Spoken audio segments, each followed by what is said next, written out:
तो कैसे हो प्यारे बच्चों। आज की इस वीडियो में हम देखने वाले हैं intersection of two sorted arrays. ठीक है। ये वीडियो जो मैं बना रहा हूँ या इस वीडियो में मैं जो कोड लिखूँगा ये पूरा स्ट्राइवर से ही लिया गया है। ठीक है, मैं उनको क्रेडिट्स देता ही हूँ, सर हैं हमारे। तो बेसिकली मैं यहाँ पे इस चीज़ को वापस से एक बार समझाने वाला हूँ। ठीक है, कि यहाँ पे कैसे दो सॉर्टेड एरेज का हम यूनियन लेते हैं। जैसे मान लो मेरे पास एक पहला एरे है कुछ ऐसा, ठीक है, ए, जिसमें कुछ एलिमेंट्स हैं, जिसे हम बता देते हैं।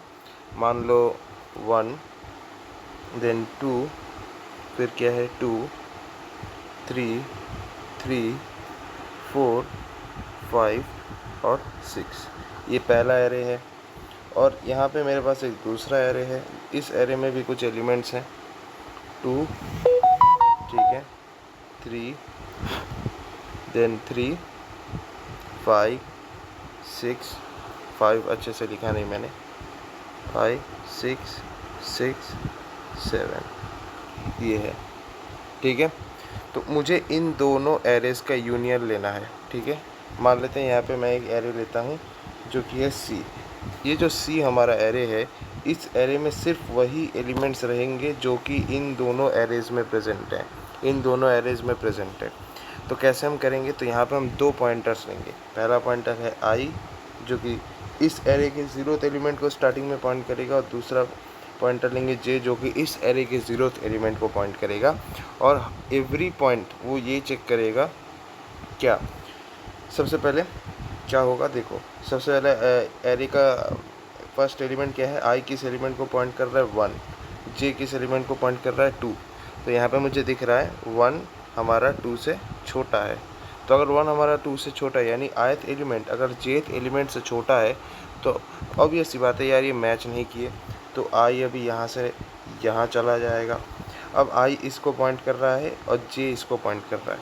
तो अब यहाँ पे आप देख ही सकते हैं, हमारा जो ith एलिमेंट है वो हमारा jth एलिमेंट के साथ इक्वल है कि नहीं। देखो ith एलिमेंट किसको पॉइंट कर रहा है 2 को, jth एलिमेंट भी 2 को ही पॉइंट कर रहा है। तो ये दोनों इक्वल है, यानी ये हमारे इस एरे में होना चाहिए। तो मैंने इस एलिमेंट को इस एरे में डाल दिया। जैसे ही मैंने डाल दिया, जैसे ही एक इक्वल मुझे मिला, मैं क्या करूँगा, आई को भी अपडेट करूँगा नेक्स्ट एलिमेंट में, और जे को भी अपडेट करूँगा नेक्स्ट एलिमेंट में। अभी आई किस एलिमेंट को पॉइंट कर रहा है, पहले एरे में आई किस एलिमेंट को पॉइंट कर रहा है 2 को, और जे किस एलिमेंट को पॉइंट कर रहा है 3 को। तो array of I, A of I क्या है 2 और बी ऑफ जे क्या है 3। तो ऑब्वियस सी बात है, ए एरे का जो एलिमेंट है वो बी एरे के एलिमेंट से छोटा है। तो अगर छोटा है तो हम क्या करेंगे, सिर्फ और सिर्फ आई को इंक्रीमेंट करेंगे। आई यहाँ आया, ठीक है। नेक्स्ट क्या, आई किसको पॉइंट कर रहा है 3 को, और जे किसको पॉइंट कर रहा है 3 को। तो 3 इक्वल टू 3 हुआ, यानी array A of I is equal to B of J हुआ। तो अगर ऐसा हुआ तो इसको हम क्या करेंगे, एरे के अंदर पुश कर देंगे। और मैंने क्या बताया था, जैसे ही इक्वल होगा हम दोनों पॉइंटर्स को इंक्रीमेंट करेंगे। तो ये एक इंक्रीमेंट होकर यहाँ आ जाएगा, और ये एक इंक्रीमेंट होकर यहाँ आ जाएगा। बहुत सही। अब वापस से देखो, वापस से वही केस मैच हो रहा है। हमारा एरे ऑफ आई क्या है, एरे ऑफ आई क्या है, A of I sorry, A of I क्या है 3, और बी ऑफ जे क्या है, ये भी 3। तो दोनों मैच हुए। तो अगर दोनों मैच हुए तो उस एलिमेंट को भी हमें इस एरे के अंदर डालना होगा। तो चलिए मैंने इस एलिमेंट को भी एरे के अंदर डाल दिया। उसके बाद मैंने क्या किया, आई को भी इंक्रीमेंट किया बाई 1 एंड जे को भी इंक्रीमेंट किया बाई 1। ठीक है, अभी देखिए ए ऑफ आई किस एलिमेंट को पॉइंट कर रहा है 4, बी ऑफ जे किस एलिमेंट को पॉइंट कर रहा है 5। सो 4 इज़ लेस देन 5 हमें दिख ही रहा है, राइट। 4 इज़ लेस देन 5 हमें दिख ही रहा है। तो अब क्या करेंगे, अच्छा एक सेकेंड रुकना। हाँ, तो 4 ए ऑफ आई पॉइंटिंग टू 4 और बी ऑफ जे 5। तो 4 लेस देन 5 हम क्या करेंगे, बस आई को एक इंक्रीमेंट कर देंगे। ठीक है, अभी देखिए एरे ऑफ आई किसको पॉइंट कर रहा एरे ऑफ आई हमारे 5 को पॉइंट कर रहा है, ए ऑफ आई, और बी ऑफ जे किसको पॉइंट कर रहा है, बी ऑफ जे 5 को पॉइंट कर रहा है। तो देखो दोनों इक्वल हो गए। तो अगर दोनों इक्वल हो गए तो हमें क्या करना होता था, अगर दोनों इक्वल हो गए तो हमें उस एलिमेंट को रिजल्टेंट जो एरे है उसके अंदर पुश करना है और फिर दोनों पॉइंटर को इंक्रीमेंट कर देना है। तो मैंने इसको इंक्रीमेंट किया यहाँ पे और इसको भी इंक्रीमेंट किया यहाँ पे मेरे भाई। वापस से देखो ए ऑफ आई किस एलिमेंट को पॉइंट कर रहा है 6 को, और बी ऑफ जे किस एलिमेंट को पॉइंट कर रहा है 6 को। तो दोनों अगर 6 को पॉइंट करें यानी दोनों इक्वल है, तो इन दैट केस हमें क्या करना पड़ेगा, वापस से जो भी एलिमेंट है जो इक्वल एलिमेंट है उसको एरे के अंदर मैंने भेजा, फिर मुझे क्या करना पड़ेगा, दोनों पॉइंटर को इंक्रीमेंट करना पड़ेगा। तो मैंने इसको इंक्रीमेंट किया तो ये आउट ऑफ बाउंड हो गया क्योंकि एरे के बाहर आ चुका है, और इसको इंक्रीमेंट किया तो ये यहाँ आ चुका है। बस तो जैसे एक पॉइंटर एरे के बाहर निकल जाता है तो हमारा एल्गोरिदम वहीं पे ख़त्म हो जाता है, क्योंकि भाई ऑब्वियस सी बात है बाकी तो और कुछ होगा ही नहीं क्योंकि हम लोग एरे के एंड में आ चुके हैं। आई होप आपको ये चीज़ तो समझ में आ चुकी होगी। चलिए अब इसका कोड लिखते हैं। तो सबसे पहले ये जो हमारा फंक्शन है इसमें हम लोग एक HTML का डेटा स्ट्रक्चर यूज़ करेंगे, जिस डेटा स्ट्रक्चर का नाम है एरे वेक्टर। सो पहले हम वेक्टर लिखे, फिर इंट, और यहाँ पे मेरा जो फंक्शन है क्या कर रहे हैं हम लोग, इंटरसेक्शन निकाल रहे हैं। तो मैं INTSCT ऐसे निकाल दिया, और यहाँ पे मैं 2 एरेज लूँगा, राइट, यानी हम कह सकते हैं 2 वेक्टर्स लेंगे, एक एरे ये और एक एरे ये, एज एन आर्गूमेंट यानी फंक्शन का पैरामीटर। ठीक है, तो चलिए देखते हैं इसको हम कैसे करेंगे। तो हमने एक फंक्शन लिया INTSCT और इसके अंदर मैंने 2 एरेज लिए एज एन इनपुट पैरामीटर। सो पहला एरे है वेक्टर इंट मान लेते हैं ए, और दूसरा एक एरे ले लेते हैं वेक्टर इंट, आपको समझ में तो आया ना, इन बी। ठीक है, ये 2 एरे हमें एज एन इनपुट चाहिए। अब मुझे इस एरे का साइज़ निकालना है या इस वेक्टर का साइज़ निकालना है और इस वेक्टर का भी साइज़ निकालना है। तो हम 2 वेरिएबल्स ले लेते हैं, एक इंट इन जो इस वेक्टर का साइज़ निकालेगा, तो यहाँ पे हम लिख देते हैं a.size जो इस वेक्टर का साइज़ निकालेगा, और एक दूसरा वेरिएबल हम ले लेते हैं m जो कि b वेक्टर यानी इस वेक्टर का साइज़ निकालेगा, तो b.size। अब हम क्या करेंगे, एक वाइल लूप चलाएंगे। ठीक है, अब हम 2 आइटरेटर लेंगे, एक आइटरेटर का नाम है i और दूसरे आइटरेटर का नाम है j।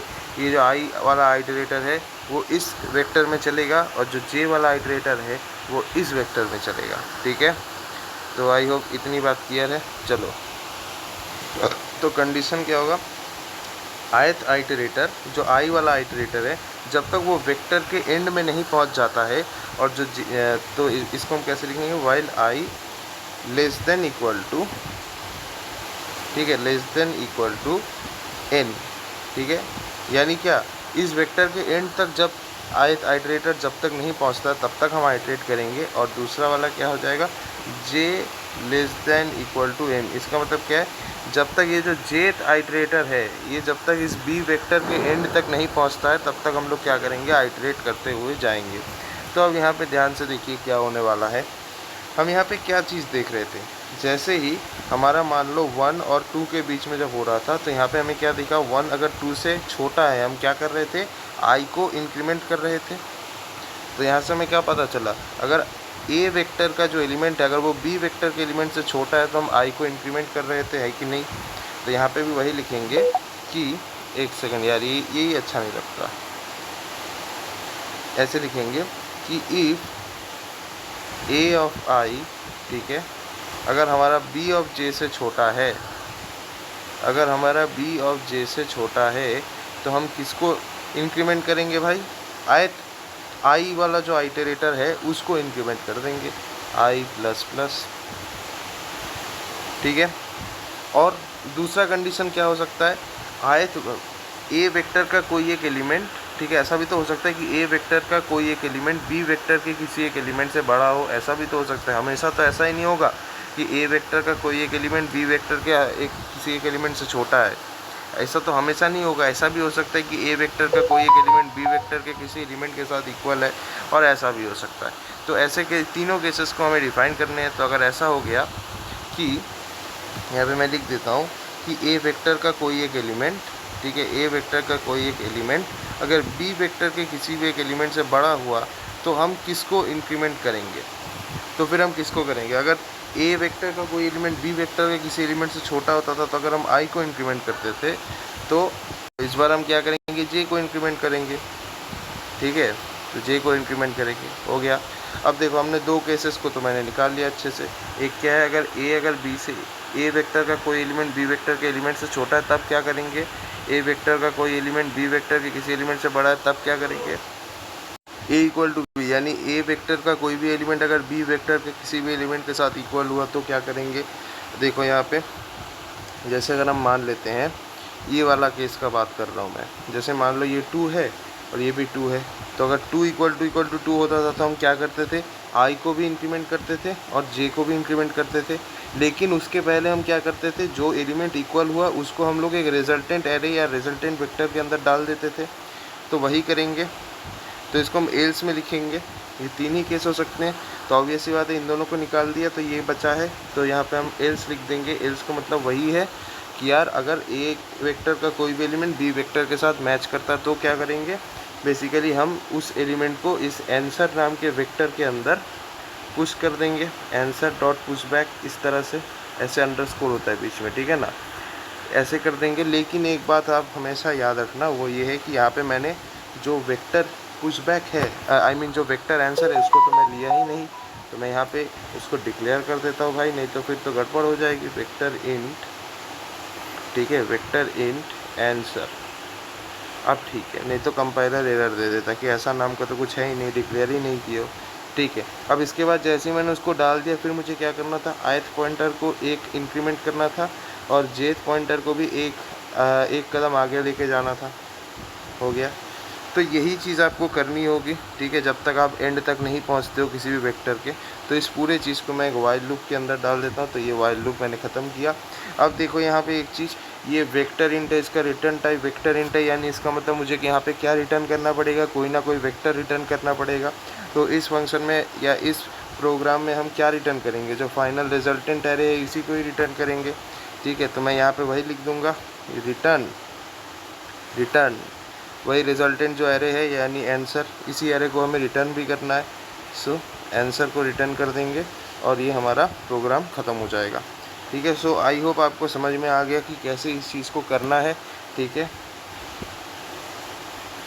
फिर से एक बार मैं रिकैप करा देता हूँ। मैं एक फंक्शन लिया जिसका रिटर्न टाइप है वेक्टर, यानी एक वेक्टर ही हम रिटर्न कर सकते हैं। अब इस फंक्शन के अंदर मैंने दो वेक्टर्स लिए हैं, पहला ए वेक्टर है और दूसरा बी वेक्टर है। इन दोनों के बीच में ही जो भी इंटरसेक्टिंग एलिमेंट्स है उनको हम एक दूसरे वेक्टर में डालेंगे। उस वेक्टर का नाम मैंने आंसर लिया है। अब ये एन एक वेरिएबल है जो पहले वेक्टर का साइज कैलकुलेट करेगा, एम एक वेरिएबल है जो दूसरे वेक्टर का साइज अपने अंदर स्टोर करेगा।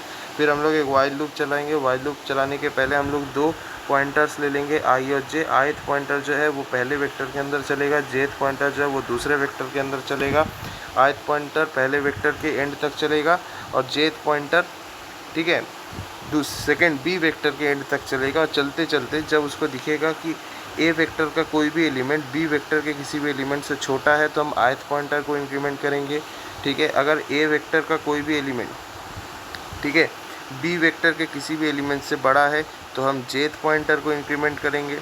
ठीक है, इतना समझ में आया। और तीसरा केस क्या है कि अगर दोनों वेक्टर के एलिमेंट्स अगर मैच हो जाए, सेम हो जाए, तो हम क्या करेंगे, दोनों को ही इंक्रीमेंट कर देंगे। अगर a इक्वल टू बी हो गया तो हम i को भी इंक्रीमेंट करेंगे और j को भी इंक्रीमेंट करेंगे और फाइनली हम क्या रिटर्न कर देंगे, रिजल्टेंट एरे।